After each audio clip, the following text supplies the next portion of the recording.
Hello dear student, आज हम लोग स्टार्ट कर रहे हैं लेसन नंबर 2.5 के क्वेश्चंस को। हमने पिछले क्लासेस में लेसन नंबर 2.5 के क्वेश्चन नंबर 6 तक कंप्लीट कर लिया था। आई होप आप लोगों को वो सारे क्वेश्चन समझ में आ गए होंगे जो कि समीकरण पे ही आधारित क्वेश्चंस थे। ठीक है, तो क्वेश्चन नंबर 6 के बाद हमारा अगला क्वेश्चन है क्वेश्चन नंबर 7, जहाँ से हम लोग कंटिन्यू करते हैं। क्वेश्चन नंबर 7 भी सेम वैसे ही है, सिर्फ इसमें अलग से दिया गया है कि निम्न समीकरणों को सरल रूप में बदलते हुए हल कीजिए। उसमें समीकरण को बनाया दिया हुआ था, इसमें थोड़ा सा समीकरण को अलग कर दिया है। तो हम लोग क्वेश्चन नंबर 7 को पहले राइट डाउन करते हैं। क्वेश्चन नंबर 7 में बोला क्या है। क्वेश्चन नंबर 7 को लिखते हैं। इसमें दिया है क्वेश्चन नंबर 7 में 3t-3 इक्वल टू 5 2t + 1। इसमें जो है समीकरण को इस तरीके से दे रखा है। इसको बोला है कि इसको सरल रूप में बदलते हुए हल करना है। पहले इसको सरल करना है, सरल करने के बाद हमें टी का मान निकालना है। तो हम क्या करते हैं, इसमें सबसे पहले जो हमारा ब्रैकेट के बाहर जो भी नंबर है उसको हम ब्रैकेट के अंदर सभी संख्याओं के साथ गुणा करेंगे। ठीक है, तो 3 का गुणा एक बार टी के साथ करेंगे, फिर 3 का गुणा हम 3 के साथ करेंगे। फिर क्या करेंगे, ऐसे ही इक्वल के इस साइड जो हमारा नंबर है 5 का गुणा एक बार 2t के साथ करेंगे, एक बार 5 का गुणा हम 1 के साथ करेंगे। चलिए फिर गुणा स्टार्ट करते हैं। एक बार 3 का गुणा t के साथ करिए, एक बार 3 का गुणा 3 के साथ, फिर 5 का गुणा 2t के साथ, फिर 5 का गुणा एक बार 1 के साथ। ठीक है, तो ये हो जाएगा 3t - 3 × 3, ये हो जाएगा 5 × 2t + 5 × 1। ये हो जाएगा 3t - 3 × 3 = 9 इक्वल टू 10t + 5। अब देखिए t वाले टर्म्स को हम एक साइड ले आएंगे, तो ये हमारा 10t है, ये 3t है। 3t को हम इधर ले जाते हैं, तो या फिर 10t को ही इधर ले आइए। तो 10t को इधर ले आएंगे तो ये हो जाएगा 3t - 10t। ये हो गया हमारा 5। इस -9 को उधर ले जाएंगे तो ये हो जाएगा +9, साइन चेंज हो जाएगा। अब 3t में से 10t को आप माइनस करेंगे तो आ जाएगा आपका -7t, और इन दोनों को ऐड कर लेंगे तो ये हो जाएगा हमारा 14। तो इस तरीके से हमारा t का मान कितना आ जाएगा, 14/-7, क्योंकि -7 को हमने इधर भेज दिया। अब इसको हम भाग दे देंगे तो हो जाएगा 7 × 9 = 7, 7 दूनी 14। तो t का मान कितना आ गया आपका, -2। ठीक है, तो t का मान कितना आ गया आपका, -2। तो इस तरीके से हम लोग इक्वेशन को सॉल्व करेंगे। ठीक है, पिछले में हम लोगों ने क्वेश्चन आसानी से सॉल्व कर लिया था। 4, 5, 6 नंबर तक हो गया था। 7 नंबर आज आपका कंप्लीट हो गया। अब आप क्वेश्चन नंबर 8 को ध्यान से देखिए। क्वेश्चन नंबर 8 में दिया क्या है। क्वेश्चन नंबर 8 में भी ऐसे ही टाइप के क्वेश्चंस दे रखे हैं, बस इसमें क्वेश्चन को थोड़ा सा बड़ा कर दिया है। ठीक है, तो क्वेश्चन बड़ा देख के आपको घबराना नहीं है। आपको क्वेश्चन को पहले राइट डाउन करना है और अच्छे से समझना है। देखिए क्वेश्चन नंबर 8 में क्या दिया हुआ है। ये है 15y - 4, फिर ब्रैकेट में ब्रैकेट बंद है -2, फिर ब्रैकेट में y - 9 + 5y + 6 = 0। सबसे पहले हम क्या करेंगे, ब्रैकेट के बाहर जो भी संख्याएं उन्हें ब्रैकेट के अंदर की संख्याओं के साथ गुणा करेंगे। तो इसका गुणा एक बार y के साथ करेंगे तो कितना हो जाएगा, 15y - 15 × 4 = 60। अब देखिए ये -2 का गुणा हम y में करेंगे तो ये हो जाएगा -2y। अब -2 का गुणा -9 में करेंगे तो माइनस और माइनस का गुणा क्या हो जाएगा, +2 × 9 = 18। ठीक है, प्लस 5 का गुणा y के साथ करेंगे तो 5y, फिर 5 का गुणा 6 के साथ करेंगे तो 5 × 6 = 30। एक चीज़ हमेशा ध्यान दीजिएगा, जहाँ पे आपको कभी भी माइनस टर्म मिलेगा तो आप लोगों ने पिछली क्लासेस में पढ़ रखा होगा कि प्लस का गुणा अगर हम प्लस के साथ करते हैं तो प्लस आता है, प्लस का गुणा अगर हम माइनस के साथ करते हैं तो माइनस आता है, और माइनस का गुणा प्लस के साथ करते हैं तो भी माइनस आता है, और माइनस माइनस का आपस में गुणा करते हैं तो प्लस आता है। तो सेम वही चीज़ें हम यहाँ पे भी फॉलो करेंगे। अब आगे हम क्या कर रहे हैं, y वाले जितने भी टर्म है ये = 0 है, ऐसे रहने दीजिए। y वाले सारे टर्म को एक साथ लिख लेते हैं। जैसे ये है हमारा 15y, इस 2y को पास में लिखिए -2y + 5y को पास में लिख लीजिए। अब क्या है, ये है हमारा -60, फिर है +18 + 30 = 0। अब देखिए 15 में हम 5 जोड़ लेंगे तो ये हो जाएगा हमारा, या फिर 15 में से 2 को घटा दीजिए तो कितना आ जाएगा, 13y + 5y। ठीक है, फिर देखिए -60 की जगह 60 लिख लीजिए। 18 और 30 को जोड़ लेंगे तो कितना आ जाएगा, 8 × 3 = 4 = 0। अब क्या करेंगे, 13 में 5 जोड़ेंगे तो हमारा हो जाएगा 18y। 60 में से 48 को घटा देंगे तो 10 में से 8 गया 2, 5 में से 4 गया 1। इस तरीके से आपका कितना आ जाएगा, -12 इक्वल टू 0। अब हम क्या करेंगे, यहाँ पर आगे हम क्या करने वाले हैं, -12 को इक्वल के उस साइड ले जाएंगे तो 18y बराबर क्या हो जाएगा हमारा 12। तो y का मान निकालने के लिए हम 12, इस 18 को हम इसके बटे में भेज देंगे तो ये हो जाएगा, हम 6 से इसको काट सकते हैं, 6 दूनी 12, 6 त्रिक 18। तो इस तरीके से हमारा y का मान कितना आ गया, 2/3। ठीक है, तो क्वेश्चन नंबर 8 एक बार फिर से ध्यान से देख लीजिए। सबसे पहले हम क्या करेंगे कि जो हमारा संख्या है उसको पहले हम ब्रैकेट के अंदर सभी संख्याओं से गुणा करेंगे। तो 15y, 15 चौका 60 हो गया। इस -2 का गुणा y में करेंगे तो -2y, माइनस माइनस प्लस दोनों 18 हो जाएगा। ये प्लस 5y, 5 छंग 30। जितने भी y वाले टर्म्स हैं हम उनको एक साथ कर लेंगे। और एक चीज़ हमेशा ध्यान दीजिएगा कि y अपने साथ आने वाले आगे वाले चिन्ह को अपने साथ लेकर ही चलेगा। अब क्या है, ये 15y यहाँ पर है तो 15y को तो हमने लिख लिया। ये 2y था, इसके सामने माइनस साइन था तो ये माइनस को अपने साथ लेके लिखेगा। फिर इस +5y को भी हम साथ में ही लेके लिखेंगे।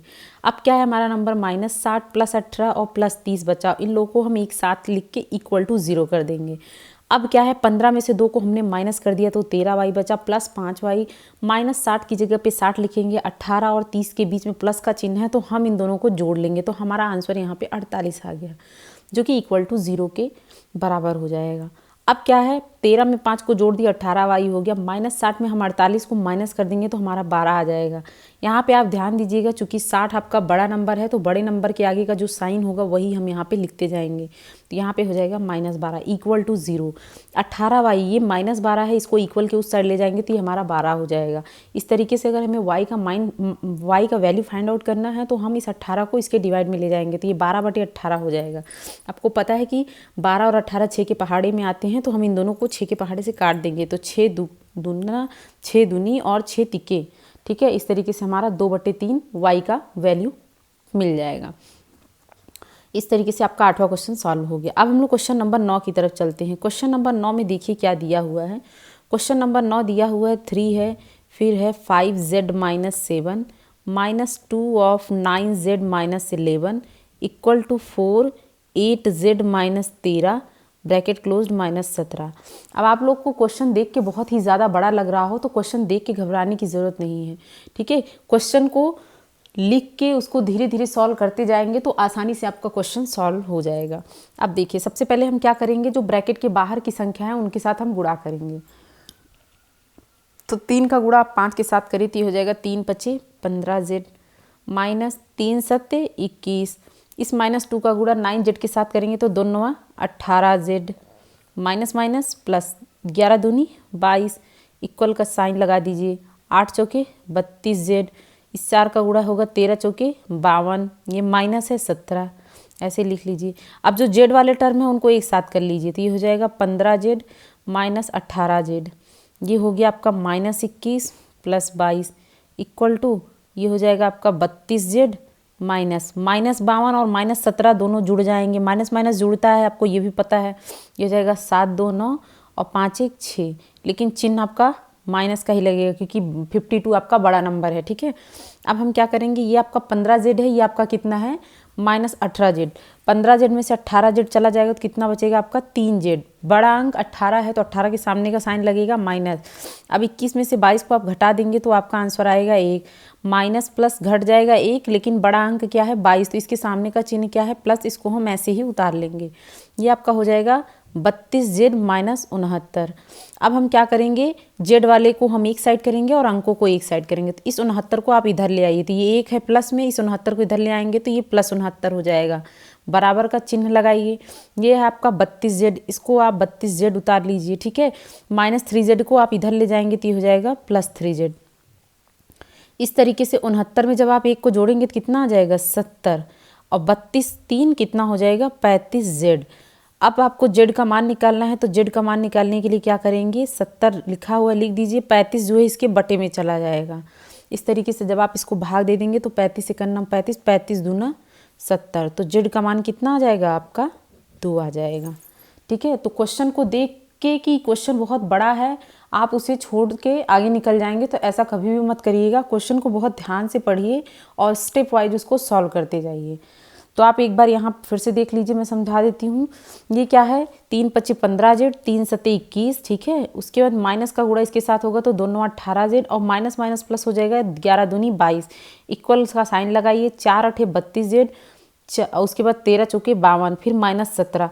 अब हम जेड वाले टर्म को एक साथ लिख ले रहे हैं, 15 जेड माइनस 18 जेड लिख लिया, अभी माइनस 21 और प्लस 22 एक साथ लिख लीजिए, फिर ये 32 जेड हो गया। चूंकि ये माइनस 52 और माइनस 17 थे तो इन दोनों को हम ऐड कर लेंगे, तो जुड़ने के बाद ये 69 तो आ जाएगा, लेकिन बड़ा अंक आपका 52 है तो इसके सामने माइनस साइन लगा हुआ है तो इसको हम माइनस लगा देंगे। अब क्या है आपका 15 जेड माइनस 18 जेड, 15 जेड में से 18 जेड को माइनस करेंगे तो 3 जेड आएगा, लेकिन बड़ा नंबर 18 है तो इसके सामने का साइन माइनस है तो माइनस लगाएंगे, ठीक है। अब माइनस 21 और प्लस 22 को अगर हम ध्यान से देखें, इसमें क्या है, माइनस 21 और 22 आपस में घट जाएंगे और हमारा वैल्यू 1 आ जाएगा, लेकिन बड़ा नंबर हमारा 22 है तो इसके सामने का साइन क्या है, प्लस है, तो यहाँ पे प्लस ही लगेगा। अब क्या है, हमने 32 जेड माइनस 69 ये लिख लिया। अब आपको पता है कि जब हमें जेड का मान निकालना है तो जेड वाले टर्म्स को हम एक साइड ले जाएंगे, तो हम क्या देख रहे हैं, इस माइनस 3 जेड को हम 32 वाले साइड ले जा रहे हैं, तो 32 जेड हमने ऐसे उतार लिया, इस माइनस 3 जेड को इधर ले जाएंगे तो ये प्लस हो जाएगा। चूंकि इक्वल के उस साइड ले जा रहे हैं तो हमारा साइन चेंज हो जाएगा। अब क्या है, 1 की जगह पे 1 लिख लेंगे और माइनस 69 हमारे इक्वल के राइट साइड में है, उसको हम वापस इस साइड ले आएंगे तो हमारा ये प्लस साइन हो जाएगा। अब एक में 69 को आप ऐड कर लेंगे तो आपका 70 आ जाएगा। इस तरीके से आप 32 जेड में 3 जेड को आप जोड़ेंगे तो आपका 35 जेड हो जाएगा। आपको जेड का मान निकालना है तो 35 जो है 70 के डिवाइड में चला जाएगा, ठीक है, मतलब भाग में। तो 35 को हम 2 बार 70 को 2 बार काटेंगे तो 35 दूना 70 होता है। तो इस तरीके से हम जेड का मान यहाँ पे आसानी से निकाल सकते हैं, ठीक है। तो z बराबर कितना आ गया आपका, 2 वैल्यू आ गया। अब हम लोग क्वेश्चन नंबर 10 की तरफ चलते हैं। क्वेश्चन नंबर 10 को बहुत ध्यान से देखिएगा, ये दशमलव में है। दशमलव में होने की वजह से आप लोग को थोड़ी सी इसमें परेशानी होगी, लेकिन अगर आप बहुत ध्यान से देखेंगे तो सारी प्रॉब्लम्स आप लोग की सॉल्व हो जाएगी। देखिए क्वेश्चन क्या दिया हुआ है, 0.25 है, उसके बाद दिया है 4f minus 3 equal to 0.05 10f minus 9। हम क्या करने वाले हैं, ऐसे क्वेश्चन को सॉल्व करने के लिए मैं आप लोगों को एक चीज़ बता रही हूँ कि जब भी कभी आपको दशमलव वाले कोई भी संख्या दे दी जाए तो हमेशा आप ध्यान दीजिएगा कि हम दशमलव को हटाने की कोशिश करेंगे। अगर आप दशमलव को हटा देंगे तो आधा क्वेश्चन आपका वहीं से आसान हो जाएगा। तो देखिए यहाँ पर 1 2 अंक बाद दशमलव लगा है, इधर भी 1 2 अंक बाद दशमलव लगा है, ठीक है। हम क्या कर रहे हैं, दोनों पक्षों में 100 का गुणा कर दे रहे हैं। तो ये आप यहाँ लिखिए, दोनों पक्षों में 100 का गुणा करने पर, देखिए कभी भी आपको गुणा करना है, भाग करना है, जोड़ना है या घटाना है, दोनों साइड अगर वो काम कर रहे हैं तो कभी भी आपके समीकरण में कोई परिवर्तन नहीं आएगा। ये समीकरण का एक नियम होता है, ठीक है। तो हम क्या कर रहे हैं, 0.25 में पहली बात तो हम 100 का गुणा यहाँ कर दे रहे हैं, ये हो जाएगा 4f माइनस 3। इस इधर भी 100 का गुणा कर देंगे तो ये हो जाएगा 0.05 10f माइनस 9। आप यहाँ से चाहते तो 2 दशमलव इधर, 2 अंक के बाद दशमलव इधर है, 2 अंक के बाद दशमलव इधर, दशमलव से दशमलव काट देते तो आपका एज इट इज़ अंक भी आ जाता, बट आपको ये थोड़ा सा डायरेक्ट लग रहा होगा, तो आप इस मेथड से देखिए। 100 का गुणा जब इसमें करेंगे तो ये आ जाएगा आपका कितना, 2500 आ जाएगा। 2 अंक के बाद दशमलव लगाएंगे तो यहाँ दशमलव लगेगा, 0 0 का महत्व खत्म, तो यहाँ डायरेक्ट कितना आ जाएगा, 25 4f माइनस 3 बराबर कितना हो जाएगा, 100 का गुणा 0.05 में करेंगे तो 100 पंचे 500, ये आपका 500 मान लीजिए आ गया। तो 2 अंक के बाद दशमलव लगाएंगे तो यहाँ सिर्फ और सिर्फ 5 उतर जाएगा, ये हो जाएगा 10f माइनस 9, ठीक है। अब हम यहाँ पे क्या करेंगे कि ब्रैकेट के बाहर के अंकों का हम अंदर गुणा करेंगे। तो 25 का 4f में गुणा करिए, 2500 का 100f माइनस 25 तिहाई 75 हो जाएगा। 5 का 10 के साथ गुणा करिए, 10 बचे 50f, 5 का 9 के साथ गुणा करिए, 5 9 45। अब हम यफ वाले टर्म को एक साइड ले आएंगे, इस 50f को आप इधर ले आइए, ये हो जाएगा आपका 100f, 50f इधर आएगा तो ये माइनस में हो जाएगा, इक्वल का साइन लगा दीजिए। इसके बाद ये है आपका माइनस 45। देखिए अब ये अंक वाला है हमारा, अंक वाले को हम बराबर के उस साइड ले जाएंगे तो ये माइनस 75 है, उधर जाएगा तो कितना हो जाएगा आपका प्लस 75। अब अगर आगे आप देखेंगे तो 100 में से 50 चला जाएगा तो कितना बचेगा 50, या बराबर 5 में से 5 गया 75 में से 45 आपका घट जाएगा तो 5 में से 5 गया 0, 7 में से 4 गया 3। इस तरीके से एफ का मान निकालना है तो 30 50 इसके गुणे में है, इधर जाएगा तो बटे में हो जाएगा, 0 से 0 कट जाएगा। इस तरीके से आपका यफ का मान कितना आ जाएगा 3/5। आप चाहें तो यहाँ यफ का मान और आगे भी बढ़ाकर दशमलव लिख सकते हैं, 5×6 = 30। ठीक है, अगर आप यहाँ 1 0 बढ़ाएंगे तो दशमलव लगाएंगे और 5×6 = 6 बार में चला जाएगा। इस तरीके से आपका यफ का मान कितना निकल के आया 0.6। ठीक है, तो हमारा जो लेसन नंबर 2.5 था इसमें लगभग 10 क्वेश्चन थे और आपके 10 क्वेश्चन कंप्लीट हो चुके हैं। अब हम लोग नए लेसन की तरफ बढ़ेंगे। तो नए लेसन में आपका क्या दिया हुआ है, लेसन नंबर 2.6 में देखेंगे तो इसमें भी समीकरण ही कुछ दे रखा है और इन समीकरण को हल करने के लिए कहा है। ठीक है, तो इसमें आपके करीब 5 क्वेश्चन समीकरण वाले हैं। उसके बाद 6 नंबर और 7 नंबर, ये तो आपका आयु और अनुपात, आयु के अनुपातों पर डिपेंड कर रहा है क्वेश्चन, और ये अंश और हर वाले क्वेश्चंस हैं। तो इस तरीके से आपके 7 क्वेश्चंस हैं इस वाले लेसन्स में। तो अब हम क्या करेंगे, अगले वाले वीडियो में हम लोग इन 7 क्वेश्चन को सॉल्व करेंगे। तो आज की वीडियो में आप यहाँ तक इसको अच्छे से सॉल्व कर लीजिएगा और इस क्वेश्चन को बहुत ध्यान से पढ़ लीजिएगा। और आप लोग को जहाँ पे भी कहीं प्रॉब्लम हो रही होगी समझने में, कोई भी स्टेप में या किसी भी गुणा में या किसी भी चीज़ में, तो आप लोग कमेंट करके बताइएगा। मैं उस वाले टॉपिक को अलग से समझाने का कोशिश करूँगी ताकि वो टॉपिक आपका बहुत अच्छे से क्लियर हो जाए।